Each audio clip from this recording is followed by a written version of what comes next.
I can keep dancing to the intro music pretty much the entire time, but welcome in everybody. It's week 9. I can't believe we are already 2 months into the season, but we still need as much information as possible in order to make these waiver wire pickups. Don't freak out. You might be 5-3, 3-5. It doesn't matter. We are here, myself, Chris Allen, and of course the wonderful Matt LaMarca, in order to help you figure out your waiver wire pickups for week 9. Matt, how are you doing today, man?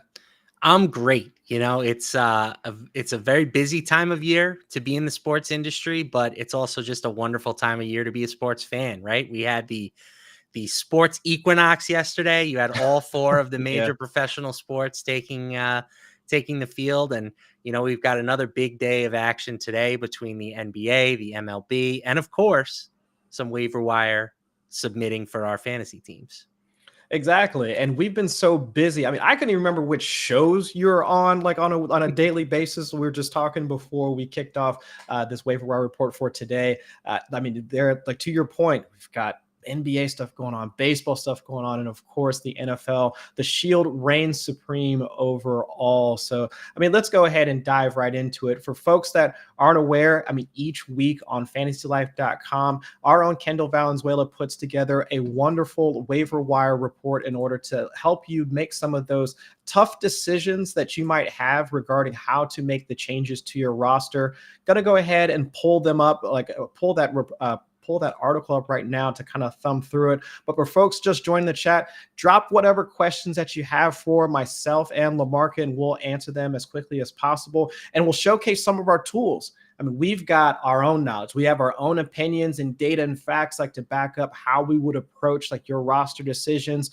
But I mean, we're not alone in this together. I mean, in helping you make your decisions, we've got the utilization report that we can reference. We've got our own rankings from, if it's not just ourselves, I mean, it's Ian Hartitz, it's Dwayne McFarland, it's Paul Charchian. I mean, all of our senior analysts here at Fantasy Life here putting together some of those ranks to help you out in terms of making those waiver wire decisions, start sit decisions you might be having for ahead of week 9. So again, check out some of our free stuff that's available over at FantasyLife.com. Check out, and we'll be sure to pull up some of the stuff that might be behind the paywall, but we'll use as many tools as possible, or the tools at our disposal, in order to help you out. But as we're filtering, folks are filtering in to the chat, and we'll pull up those questions as quickly as we can. I mean, LaMarca, as we're getting into week 9, I guess for this week specifically, who are one of the guys that you are really looking to target on the waiver wire? Like, if you have the number one priority, you have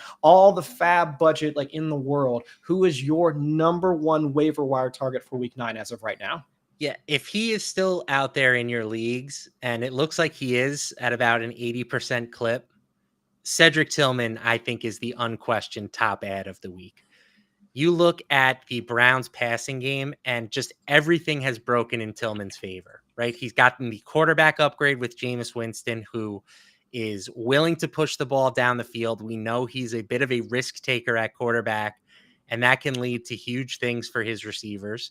And with Amari Cooper being traded, the playing time is going to be there for him. He had a 93% route participation last week.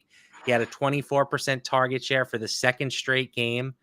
This is a guy that I think can pretty comfortably be a wide receiver 2, maybe a wide receiver 3 for the rest of the season. And when guys like that pop up on the wire, you have to be aggressive in getting them. Mm-hmm. This is not a 1-week fill-in. This is a legitimate answer for your team at wide receiver. And that's how I'm prioritizing him this week. If you have fab and you need a receiver, don't be afraid to splurge a little bit if Tillman is still out there. I 100% agree with that assessment. And I would say that I was somewhat skeptical about Cedric Tillman and his potential usage moving forward, because we only saw, 11 snaps, 12, or 11 snaps, 12 snaps or something like that for Jameis Winston when he came in relief of not just Deshaun Watson, but it was Dorian Thompson-Robinson in the back end of their battle against the Bengals the previous week.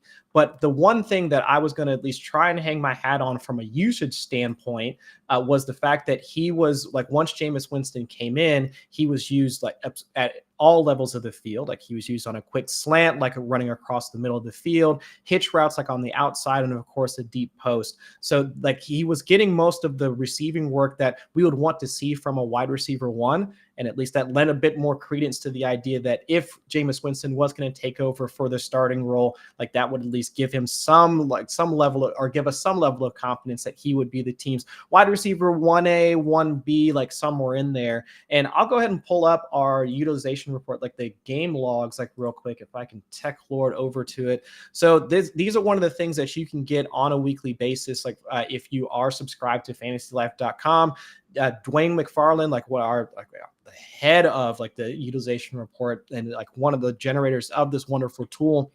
You can see here, like for Cedric Tillman last week, week 7, about 82% of the team's routes and a 23% target share, like 8.2% utilization report score. And for folks that aren't as familiar with the report score, it helps you kind of bucket how these players are being used. So a score of an 8.2 puts you in that like high end wide receiver 2, low end wide receiver 1 category.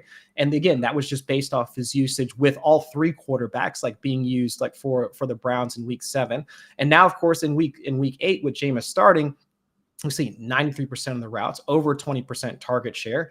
He was being used like similarly to what we saw with Jameis Winston, like in that short term, now extended over a full game against the Ravens. So looking at their upcoming schedule, I mean, Lamarca, let's see, like the Browns have upcoming. They've got the Chargers like this week. Then they go into their bye.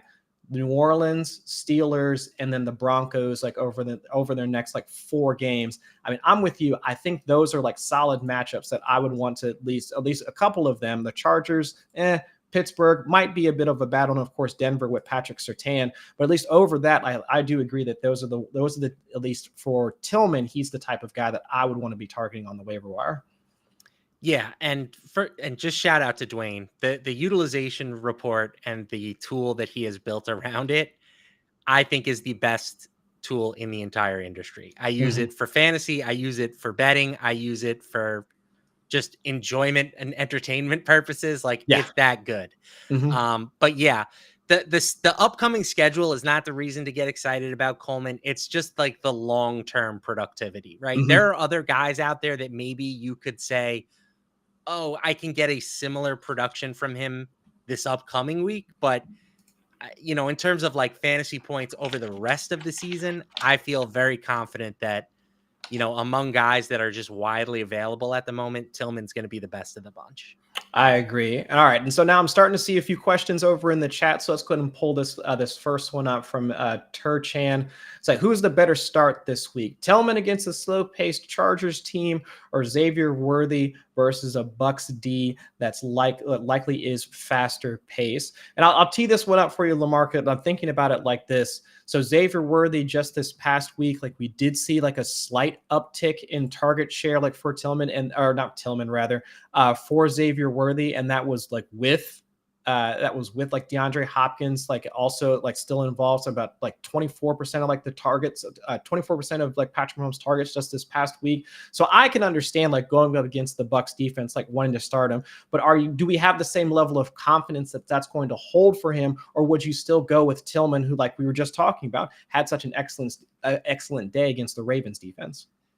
I think considering the matchups, I do give a slight edge to Worthy. The Bucks D is about as good as it gets from a matchup standpoint, and the Chargers are really, really tough. They're slow. They run the ball.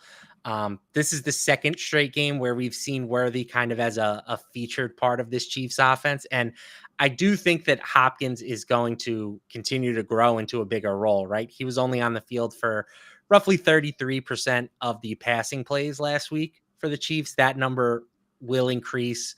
I think he could get as high as 75, 80% this week, but that should still leave enough for Worthy. There are minimal mouths to feed in this passing game. Even if he establishes himself as the number 3 guy behind Kelsey and Hopkins, I think his big play explosiveness is enough to keep him in that sort of wide receiver 3 range for fantasy purposes. So we haven't really seen the Chiefs offense have that breakout game yet. The Bucks D is definitely a matchup where that could happen. Yep, and to your point, the Bucks defense, like using our defense versus position tool, again, also available on FantasyLife.com. The Bucks ranked fifth in the amount of fantasy points like allowed to like wide receivers.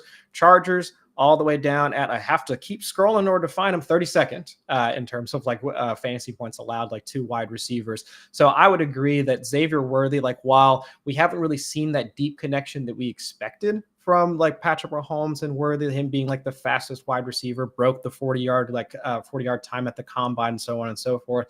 I think at least the usage is there for Worthy, and also the game environment sets up like fairly well for Xavier Worthy. So I'm with you. I think that would be the better of the two to start for this week.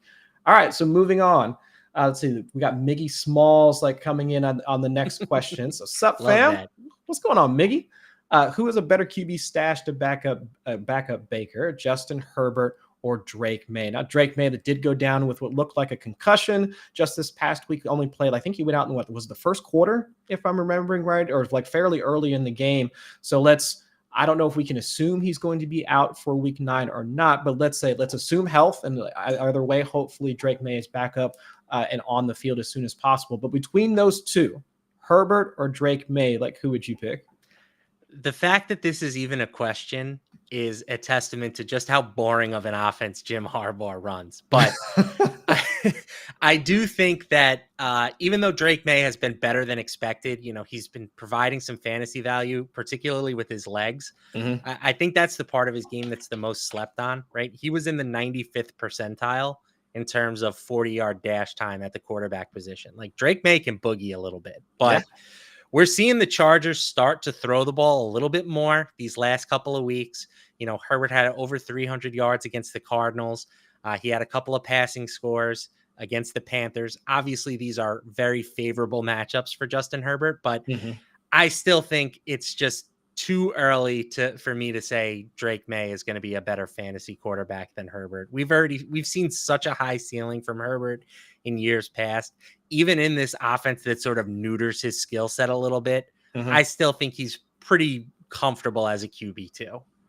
I was going to, I almost thought that I was going to be the one to defend Justin Herbert because I thought you were going to go in the opposite way and take Drake May. Like we saw the upside. We saw him, I think in his first game, he had more passing touchdowns in the one game than Jacoby Brissett had in all of his starts so far this season. I mean, all the superlatives for Drake May, but I agree with you in the fact that Justin Herbert so far, like in the earlier parts of the season, yes, we did get the offense from the Chargers that we expected to.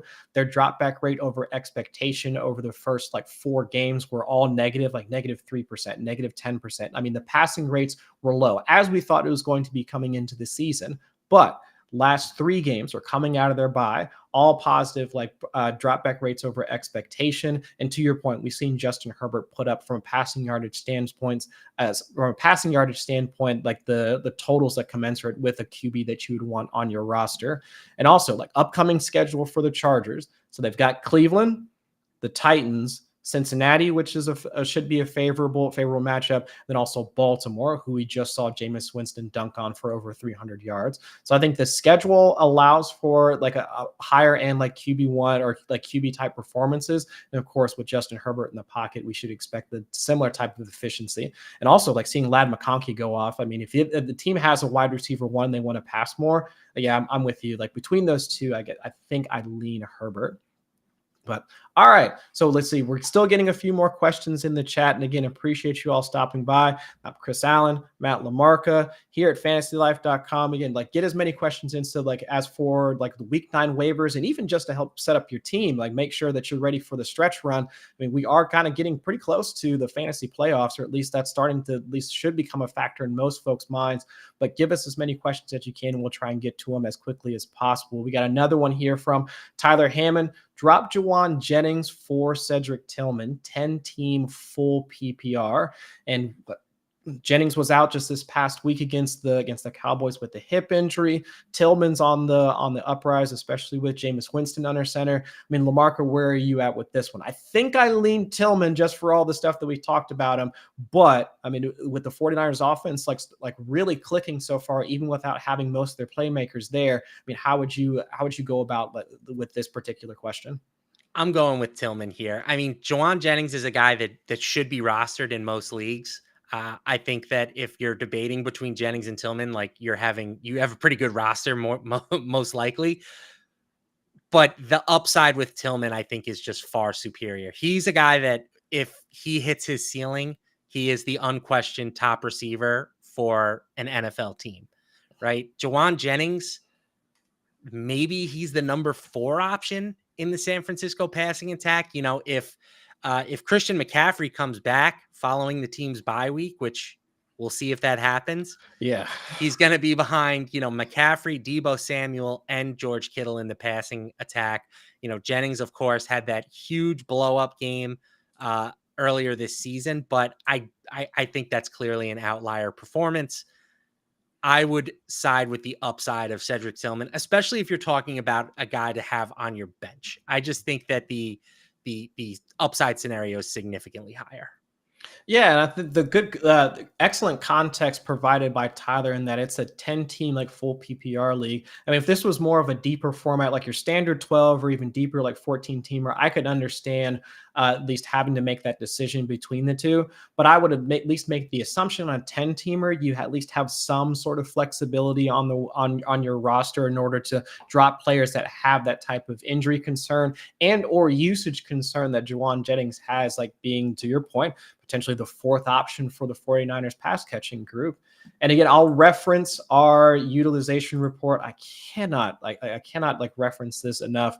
If we can pull it up on the screen so folks can see, like Juwan Jennings, like his usage, like since that blow up game that you mentioned, Lamarck, in week 3, I mean, 9.9 like utilization, like UR score, which is about as high as you can get. I mean, that is like past CeeDee Lamb, like Tyreek Hill. I mean, like the guy, I mean, we talked about there were Randy Moss, Jerry Rice comparisons in that game, so on and so forth. But since then, I mean, since week 3, we've seen his UR score continually like tick down.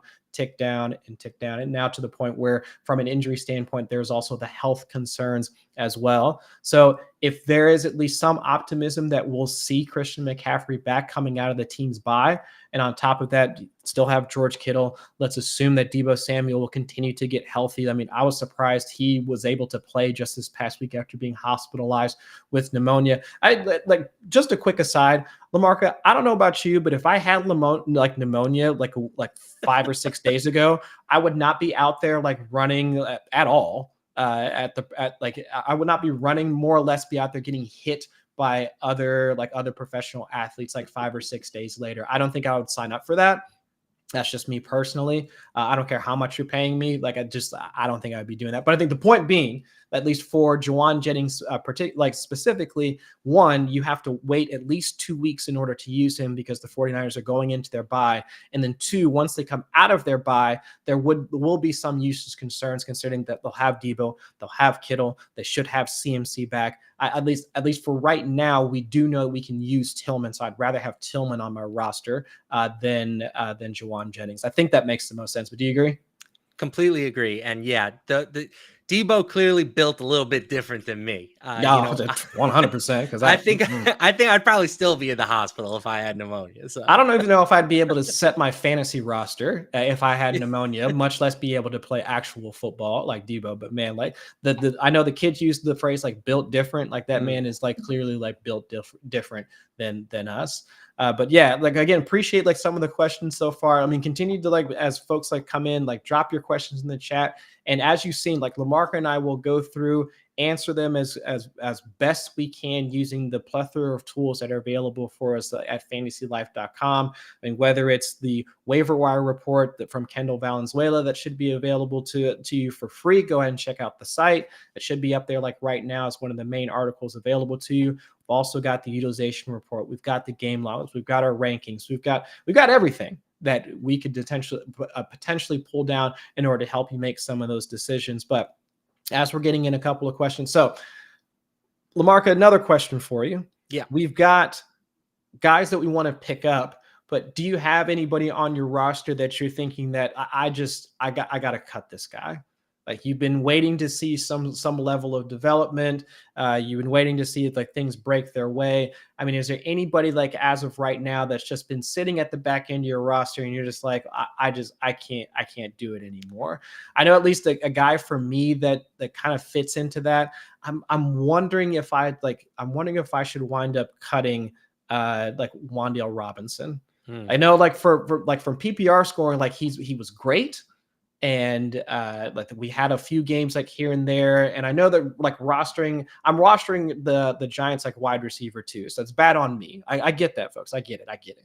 But if we do want to get some of those targets, like the short area targets, and the Giants, like at least from a passing standpoint, like these Daniel Jones, at least being able to do that, I was hoping to get a bit more out of him. I lost one of my matchups, like where I had like Robinson, like in my starting roster, I lost by 1 point, like actually by less than a point.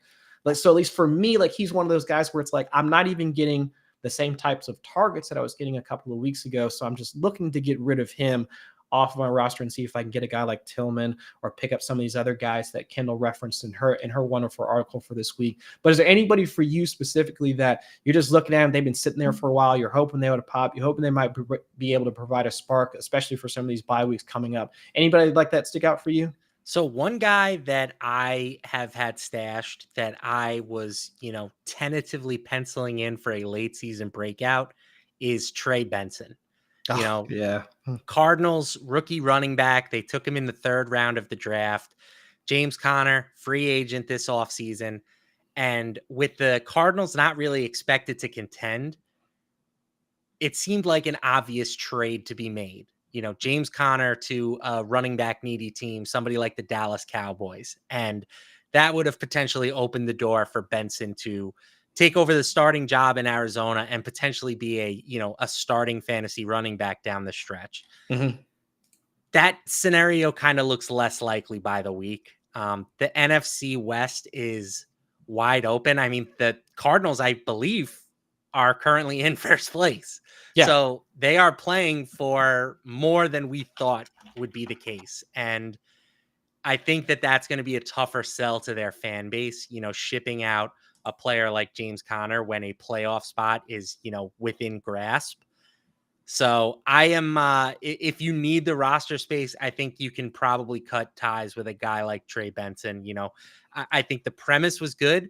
Those are the type of players you want to be stashing on your bench for late season. But if you have a guy on the wire that you're looking at that you need the space for, I think it's probably pretty safe to cut ties with him. Yeah, I think the bet that I was making throughout the offseason in terms of drafting Trey Benson was that there would be some level of contingent value between him and James Conner. Like I wanted to put him in the same bucket or the same category as Tyler Algier, Zach Charbonnet, like those guys that would get maybe a few carries like here and there throughout the game, mix in for maybe like a pass down like here or there, and just have that week to week, I guess, presence on the field that we could feel good about, that if the starter were to go down, the workload would go to them. But in week 1, it was James Conner and Amari DiMercato that were working in tandem with each other. DiMercato was getting like some of the long down and distance snaps, like all the way back in week 1, also like accruing like some of the targets like from Kyler Murray. So even that utilization of that usage was a shift from what we expected coming into the season.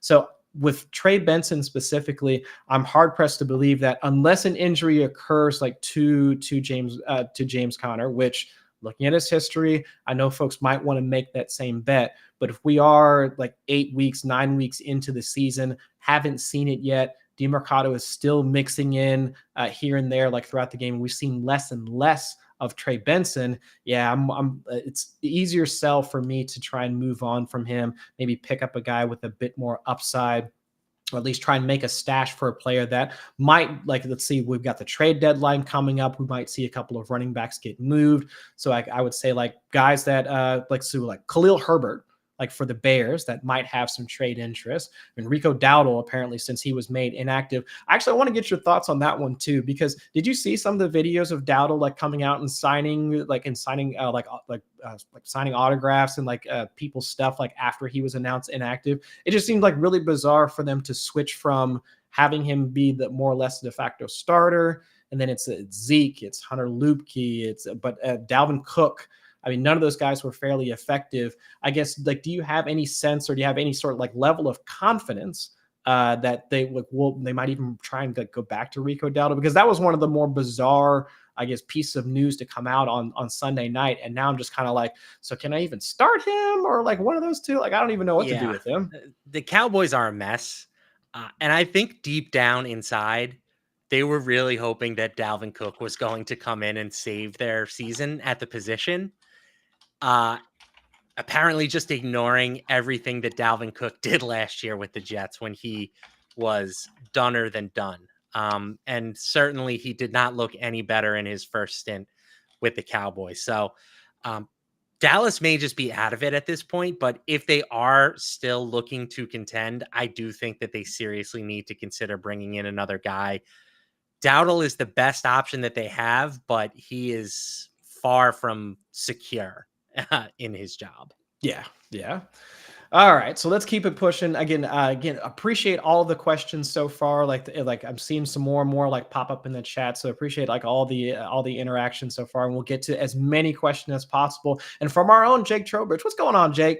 Do we trust Isaac Guerendo to have any role after the bye week? So Jordan Mason re-aggravated his shoulder injury on Sunday night. We were just talking about Christian McCaffrey potentially coming back in week 10 from the Achilles tendonitis, or whatever like medical term that Kyle Shanahan applied to it. So do you have any confidence in starting Guerendo? Because at least in my mind, I'm thinking right now, with the team having a bye, we can't use him for a couple of weeks. I would look at some other higher priority targets. But how are you approaching it, LaMarca? He's low on the list of priority for me, but if we get some news on McCaffrey that's negative, I don't think it's out of the realm of possibility that Guerendo leaps Jordan Mason on the depth chart. He has been really efficient. You know, the 2 games where we've seen him get extended usage, he had 10 carries for 99 yards against the Seahawks, and then he had 14 carries for 85 yards last week against the Cowboys. He's averaging over 6 yards per carry for the season. So if the question is Guerendo versus Jordan Mason, I think that is becoming much more of an even battle.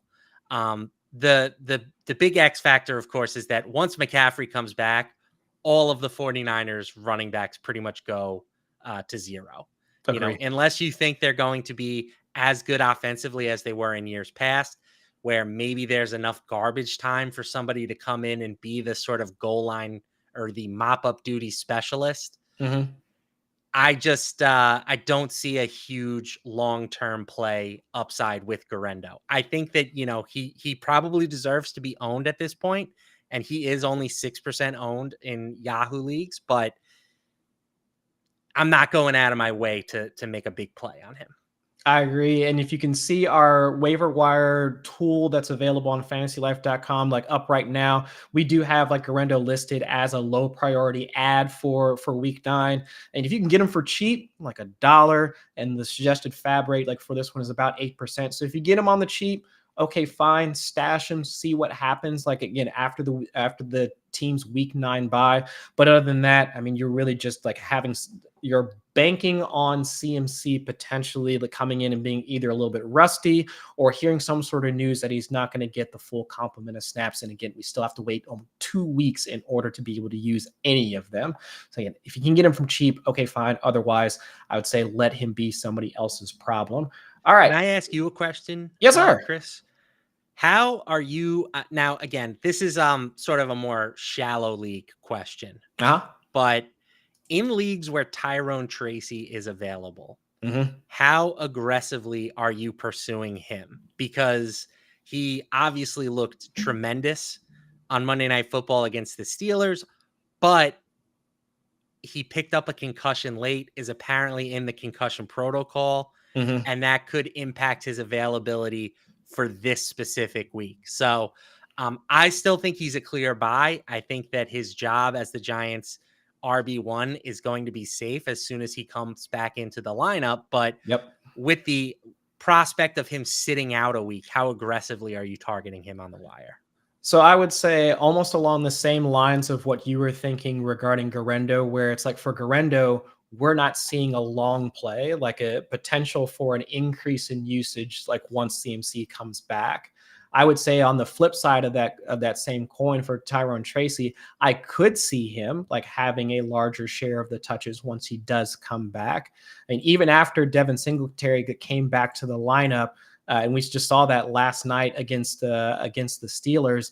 How much, like, let's see, Tyrone Tracy had 83% of the team's rushing attempts, 60% snap rate.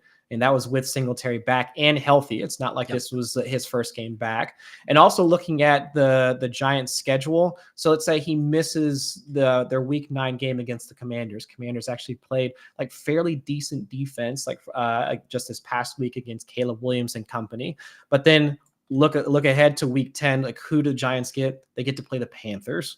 So it's like, I would rather be aggressive now and have Tyrone Tracy understanding that he might miss Week 9. But if I get him back against the Panthers before they go into their Week 11 bye, I'm kind of okay with that. I think that's the play that I would probably want to have. And then coming out of their bye, Buccaneers, Cowboys, and then Saints. And like solid matchups, like as you're entering into the playoffs. So I think for Tracy, I'm okay with being aggressive with him now, just understanding that we might not have him for Week 9. Yeah, I think that makes a ton of sense. Clearly a player that I think you want to be buying, like just from a pure talent perspective, and then you sprinkle that schedule on top. Yeah, that's pretty tasty. Yeah, I agree. All right, let's keep on keeping on. About halfway through the show, let's see what other questions like folks might have. Again, appreciate everybody like providing us with some inputs for their Week 9 waiver wire questions. From Roger, Bucky, Tillman, or Dowdle in the flex in a PPR setting. Don't know like how many teams are like or whatever, but let's see. So Bucky Irving had a solid showing just this past week with a fairly large target share. The Bucs like really trying to spread out that offense without having Mike Evans or Chris Godwin in the lineup. Cedric Tillman, we talked about, and of course, the mysterious case of the sickly Rico Dowdle. So my lean, at least in this case, would be Cedric Tillman. Again, for the Bucs, they do have to face the Kansas City Chiefs defense, one of the harder defenses to run on so far. That's my initial lean without knowing much more about Dowdle's situation. And if it was he's actually sick, they do want to see more Dalvin Cook, Ezekiel Elliott. Don't know what Jerry Jones is trying to do with the Cowboys at the moment. But I would lean towards Cedric Tillman, probably Bucky shortly after that. Like, where are you at? Yeah, I'd like to fight you a little bit more just for entertainment purposes, but I see it the exact same way. I mean, Bucky Irving is stuck in an unfortunate committee. You know, Sean Tucker is still there, siphoning off just enough work to be annoying to Bucky Irving and Rachaad White owners. And while Irving had some nice passing game usage last week, I still think Rachaad White is the preferred pass catching back in Tampa Bay. And Baker Mayfield's probably not going to have to throw the ball 50 times every single week. Yeah. So I think the most likely outcome for Irving most weeks is he's going to get, 10 to 12 carries with a handful of targets. And that's not bad. Like, that's enough to be worthy of consideration. But I think what Tillman brings to the table is so much more, even in a potentially tough subpar matchup. Yep. And I think it was good to see that Liam Cohen wanted to still lean into like what Baker does best in terms of, let's say, having a move around the pocket, finding some open receivers in the short area of the field. Still had like a high end like pass rate over expectation the Bucs did just this past week. But can we really assume that's going to be the case like moving forward, or at least what is their resistance, what the defensive resistance is going to be? Like, Baker was only pressured on like 12% of his dropbacks. I know that's not going to be the case against the Chiefs. Like, there's no way Chris Jones is going to allow just like 12% like pressure rate against Baker Mayfield. So while I can see Bucky Irving continue to be integrated into from a passing game standpoint, and Cade Otton is probably the biggest winner of not having the two primary wide receivers available for the Bucs. But I would say Tillman is probably your best bet, and then Bucky like shortly thereafter. But all right, is it crazy to say that Cade Otton might be the number one tight end in fantasy football right now? I don't think so. I mean, just given the team's situation and just how few of the elite tight ends have actually like come up and like stepped up into that role. I mean, it's taken us 8 weeks in order for us to have like some level of trust for Kyle Pitts and Mark Andrews, the guys that we were drafting like fairly early. And it took National Tight Ends Day for Sam Laporta to get into the end zone. So it's like the guys that we were drafting early, we haven't had a lot of confidence in. And now we've seen Kate Otten for the past like 3, 4, 5 weeks at least have high end route share. Target share started to tick up, and that was with Godwin and Evans on the field. And now, of course, without both of them, he rockets right up as to essentially like the wide receiver one, like for the Buccaneers. So no, I don't. That's not really. I don't really see it as being too hot of a take. It's just what is the sustainability of the offense when you try and make the whole plane out of just targeting your running backs and tight ends? Like that might be something of a problem for the Bucs.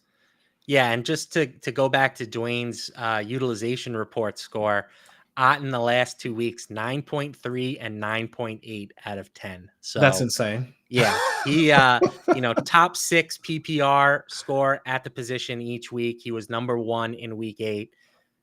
I really think he might be the guy that's like the number 1 tight end in fantasy at this very moment. Does he finish the year that way? I don't know. But TBD. Yeah. but for this current time, I don't know if you can be high enough on Cade Otton, man. He's playing really well. I mean, that's the part that makes like fantasy football so fun, right? Is that we get to have those types of guys. We drafted Mark Andrews, Travis Kelce, Sam Laporta, Dalton Kincaid. We drafted all of those guys thinking they're going to be a tight end one, and then boom, it's Cade Otton, the guy that was available in the 15th, 16th round of best ball drafts, and/or sitting there on your waiver wire. Oh my gosh! And I just saw like something like up there, the top comment in the chat right now. Breaking news: Stephon Diggs has a torn ACL. Wonderful. Wish him a speedy recovery. That's going to be tough for CJ Stroud and the rest and everybody else. I mean, Tank Dell's season. I mean, what's your do you have an instant reaction to that, Lamarca? Do you trust any of the Texans pass catchers that are still left, like for Houston, or are you just trying to stay away and hopefully we get at least some something better out of CJ Stroud in the coming weeks? Tank Dell becomes the clear winner for the time being. I think Nico Collins also benefits when he eventually returns. Dalton Schultz, I think, is, somebody that you can pretty comfortably start at tight end, in what has been a weak position for most of the year. Outside of that, is there a guy who is going to play enough snaps and get enough targets to work themselves into the conversation? I'm not entirely sure, right? Xavier Hutchinson had the most routes out of the trio last week. Mm-hmm. Robert Woods had seemed like the most productive type player, and John Mechie got into the mix. Unfortunately, I think those 3 guys are going to cannibalize each other a little bit. I don't think one player out of that trio establishes himself as like the clear number 2 option next to Tank Dell for the time being. And of course, once Collins comes back, it's the wide receiver 3. So I'm not in a hurry to pick up any of those dudes, but if you can get Tank Dell on the cheap on a trade, which probably isn't going to happen now that this news has become official, but that's really the guy that should benefit the most. Yeah, I think so. The hope would be that they start to switch around like how like Tank Dell gets deployed like on the field, and Bobby Slowick actually tries to utilize like Dell's explosiveness, because even after like when Nico Collins like went down, I mean Tank Dell essentially became like the perimeter wide receiver, and that's how he was used like out in like when he was used like back in college. But if you see how often CJ Stroud has been pressured, like he's been pressured like on over like 35% of his dropbacks. That's about like a top 12 rate, like over the course of the entire season. I mean, like Jaden Daniels, Anthony Richardson, like Will Levis. I mean, those types of guys like all sit around him in terms of like pressure rate. And it was even worse just this past week. And so part of the reason why we've seen like these drops in production from CJ Stroud, what did he have, like 88 passing yards against the Packers the week beforehand? It's because he doesn't have time to really process, like to sit back and actually process the field and get the ball to his wide receivers. So the hope would be that Slowick tries to get Tank Dell like more involved on short area crossers, gets put in the slot a bit more, and then they they give the sacrificial X receiver role to some of the other guys that are available, because as of right now, Dell is their best pass catcher, like sitting there on the roster. But hopefully better days ahead for the Texans passing game, but it's not going to be great. I mean, the Jets this week, so we might see Tank Dell up against Sauce Gardner. Detroit, who's been an absolute buzzsaw on both offense and defense. And then, oh, look, they got the Cowboys like the week after that. So it's like might be like a slight reprieve with that battle down in Texas. Nico Collins may be back by that point, which puts a little damper on that. Yeah, I'd say for this week, I at least have some level of optimism that Slowick will try and move Dell to the inside, and maybe he won't see Sauce Gardner as much, and then we might have like a bit more production there. But that's we're kind of projecting now that they've lost not one but two pass catchers, and of course the innovation, the innovation comes from the offensive coordinator in order to get the ball in their best players' hands. So at least I'm optimistic about Dell, but for the rest of the offense, like it might be something slow going until they figure out how to live life without Stephon Diggs. All right, so we've got maybe 10-ish minutes left in the show. See a number of questions, questions still sitting in the chat. Let's see if we can get through as many of these as possible, like rapid fire style. Or we got a few minutes. Not to be rapid fire, but let's see what we got. All right, Jerry, have Caleb Williams looking to drop. Who should we pick up? Bo Nix, Goff, Matthew Stafford, Drake May. Bo Nix, after this past week, 300 passing yards. I mean, like rushing TD. I mean, I'm kind of liking what I'm seeing out of Bo Nix. The schedule actually doesn't look too bad for Denver. He's the name that sticks out to me, but who sticks out to you? Yeah, I mean, Bo Nix, I think is definitely a viable fantasy quarterback at this point. He's been top 9 at the position in 3 of the past 4 weeks. But that being said, I am going to give the edge to Matthew Stafford. Now that this offense is fully healthy, I think they are poised to erupt. If you look at the final 8 weeks of the regular season last year, this offense was 4th in the league in EPA per play. I think that the Rams are a really, really good unit on that side of the ball. So, Kyron Williams is going to score some touchdowns. Stafford is not really going to give you anything with his legs. Those work against him in fantasy purposes, but I still think there's enough there that he is, right on the cusp of that QB1, QB2 border. Yeah, and I would say that the one big, I guess the detriment for Jared Goff is that there are times like literally where the team doesn't need him in order to produce so that they can actually have a good game. They scored 50 points this past week and he only put up 84 passing yards or something along those lines. So if the offense is moving that well from a rushing standpoint, and that you might find that you might have some of those weeks where they don't need Goff, I'm not seeing the same case for Matthew Stafford. I'm not seeing the same case for Bo Nix, because we don't know who out of the Denver backfield can actually put the game on their shoulders and produce from a rushing standpoint that they're not going to require the same amount of effort from Bo Nix or Matthew Stafford. So I think Matthew Stafford is probably the best one. I do like the fact that they've been using like Bo Nix as a rusher, 7th most like rushing yards like per game amongst all quarterbacks or all starters so far, 4th most in rushing, fourth downs, and being able to create fantasy production like just via his legs. 5th most like rush or 5th most fantasy points per game just as a runner. So he's up there with your Lamar Jacksons, your Josh Allens, your Jaden Daniels, like all of those guys. I mean, this is excellent stuff so far from Bo Nix. But again, looking at the Rams like upcoming schedule, Seattle, Miami, Patriots, and then Philly, their next 4. I mean, all defenses that from a pass game standpoint, they should be able to at least try and like beat up on a little bit. And again, to your point, if they've got both of the wide receivers healthy, man, yeah, it's probably lights out for a lot of teams. So I think Matthew Stafford is probably the best option out of that group. So it'd be Stafford and then Knicks like after that for me. All right, let's keep it pushing. Again, about 10 minutes left in the show. Again, appreciate everybody stopping by. And for any and all other questions that you might have, go and check out FantasyLife.com. We got our rankings. We got the waiver wire report up there. There's all of the utilization report like stuff that we've discussed. All right, so more breaking news. Anthony Richardson. Big hour for us, Chris. Anthony Richardson getting benched for Joe Flacco. Oh my gosh.